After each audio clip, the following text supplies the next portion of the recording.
My grandfather used to say, "Success is like a glacier, what the world sees as small compared to the foundation beneath."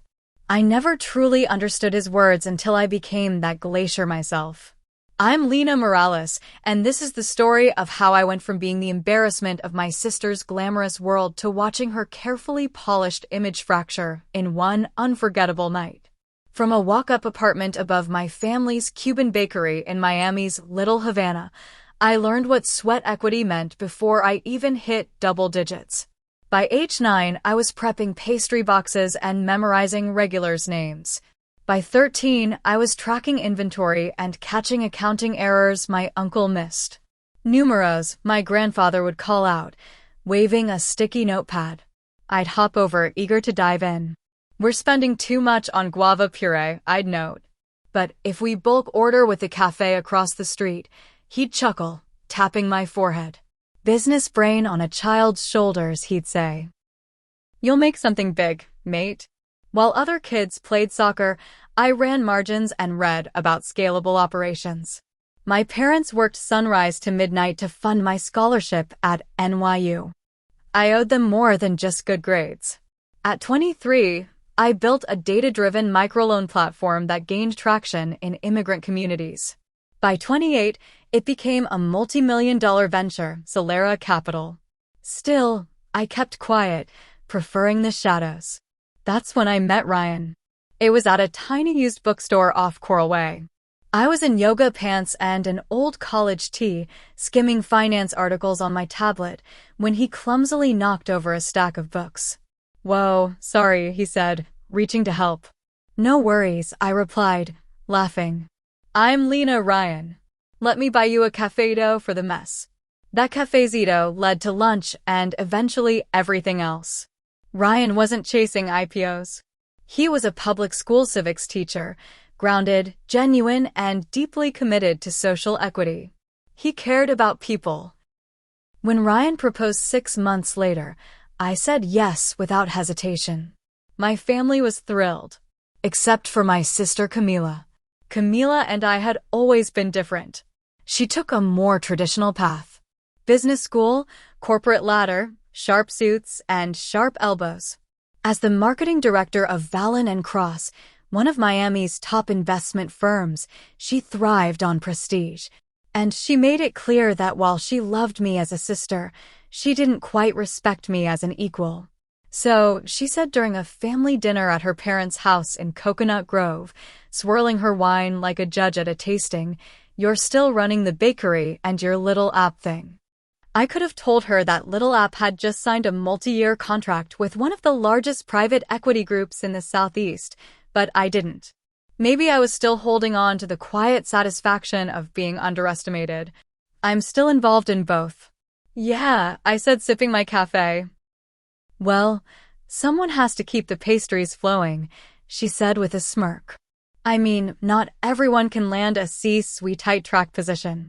Armin jumped in with her usual diplomatic tone. "Camila just closed a huge campaign for Vallon & Cross.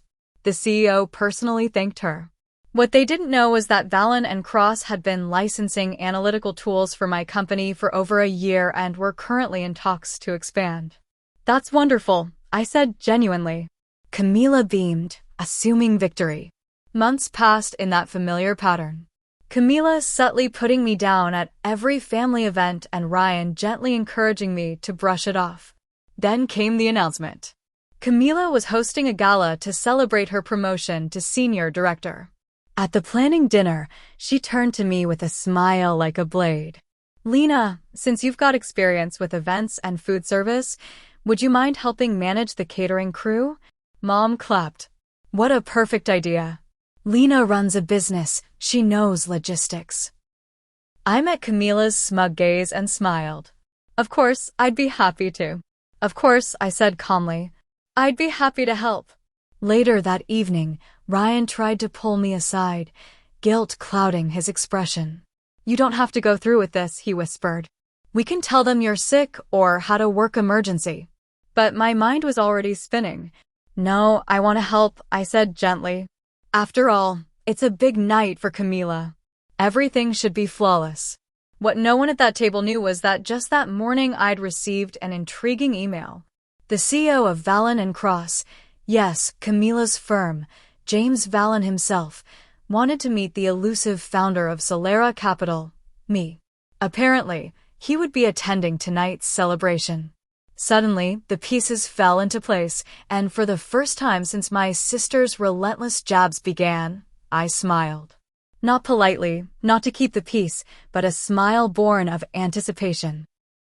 Camila had no idea that her carefully curated celebration was about to turn into something much grander than a promotion party. Sometimes the best revenge isn't payback, it's revelation. And tonight promised a spectacular one.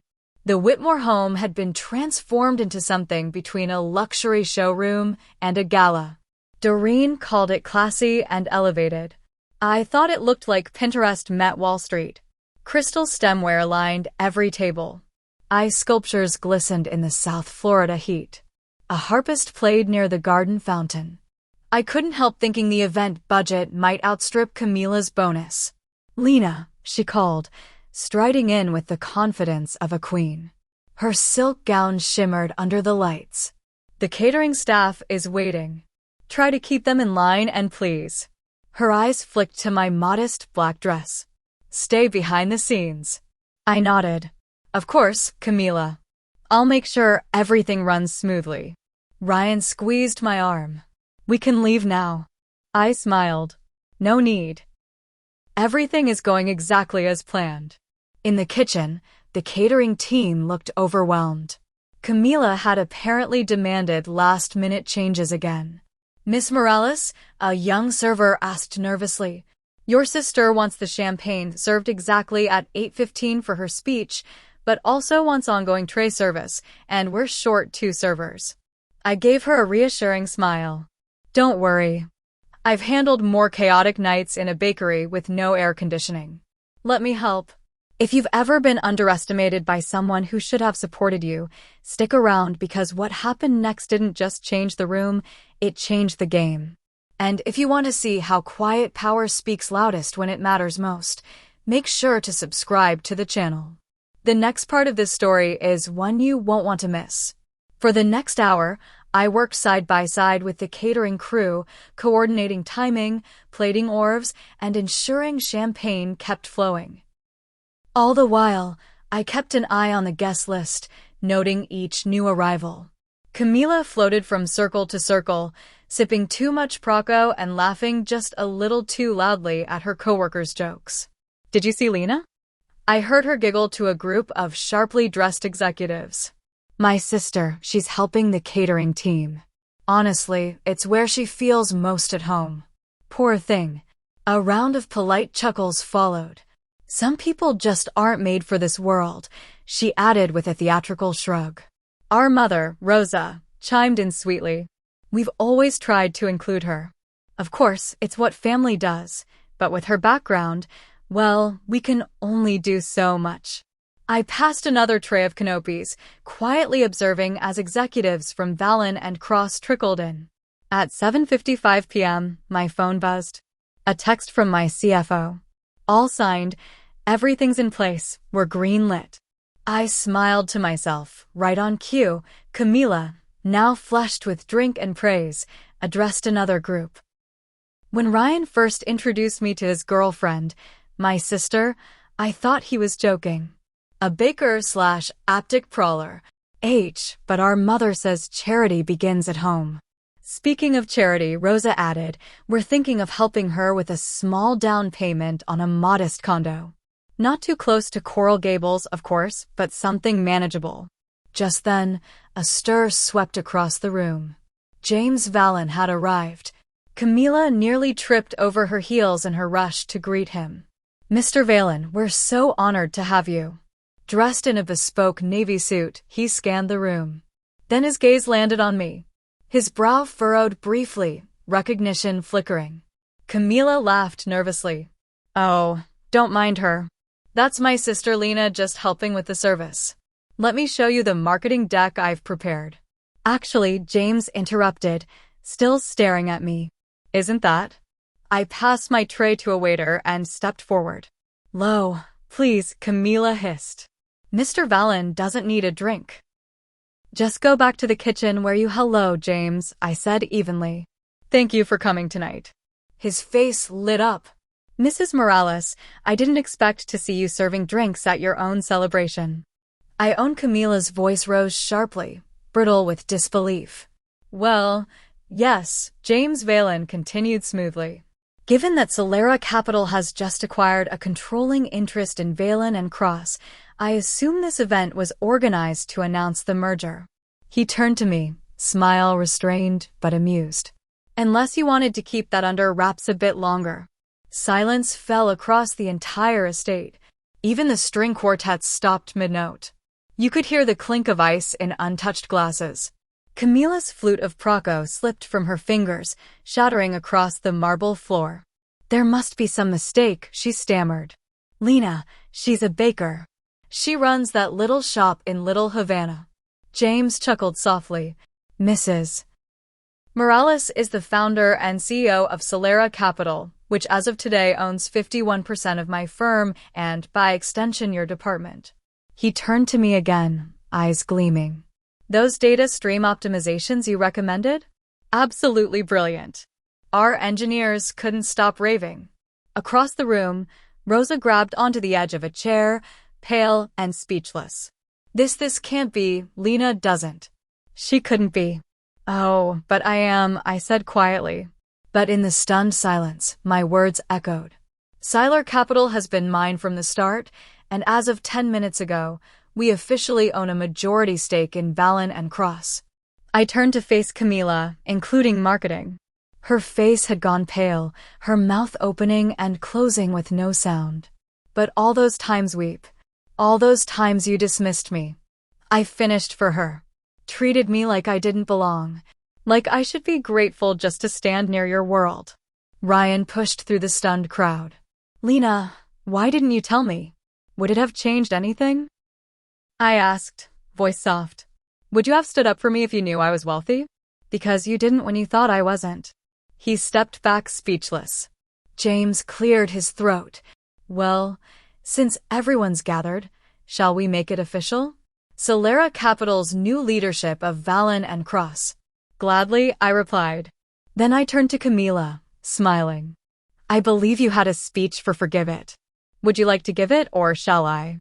Camila trembled, then fled the room. Rosa followed in stunned silence. I lifted a champagne glass from a passing tray and gently tapped it. Ladies and gentlemen, I said, stepping forward. If I may have your attention, the ripple from that moment would shake my family to its core, and we were just getting started. Ryan had drifted toward the back of the room, looking dazed. My mother, Rosa, was nowhere in sight, likely having gone after Camila. My father, Hector Morales, who'd always been the quietest at gatherings, stood by the cocktail bar, nursing an empty glass and staring into it thoughtfully. After the formal announcement, James Vallon pulled me aside. Well, he said, eyes twinkling, that was one of the more entertaining business reveals I've ever witnessed. Though I have to ask, why let them think you were just a baker for so long? I sipped my champagne, letting the question breathe. Because people reveal who they are when they think you're beneath them. He nodded. Well, their loss is our gain. I look forward to working with you properly this time. As the party wound down, Camila reappeared. Makeup patched, composure forced, and fury barely restrained. She stormed straight toward me. You humiliated me, she hissed. In front of every major contact I built. No, Camila, I said, my voice calm. You humiliated yourself. I simply didn't stop you. I'll resign, she snapped. I won't work for you. That's your decision. But before you walk away, understand this. Every major firm in Miami already knows what happened tonight. Your comments about people like me while insulting your own CEO, that won't go unnoticed. Her shoulder sagged slightly. What do you want from me? I want you to learn. Starting Monday, you'll be working with our community outreach team. We're launching a program to support local restaurants and small businesses with better financial tools. She blinked, reporting to who? To my mother, I replied. She still runs the family bakery. By choice, not desperation. She'll be leading the initiative. Camila's mouth opened, then closed. Then Rosa appeared right behind her. Lena, surely we can talk this through privately, she said, her voice cracking. We're family after all. I turned to face her fully. Family? For 3 years, you made me sit with the catering staff, cropped me out of photos, and talked about me like I was a charity case. When exactly did I become family? We didn't know, she murmured, that I had money.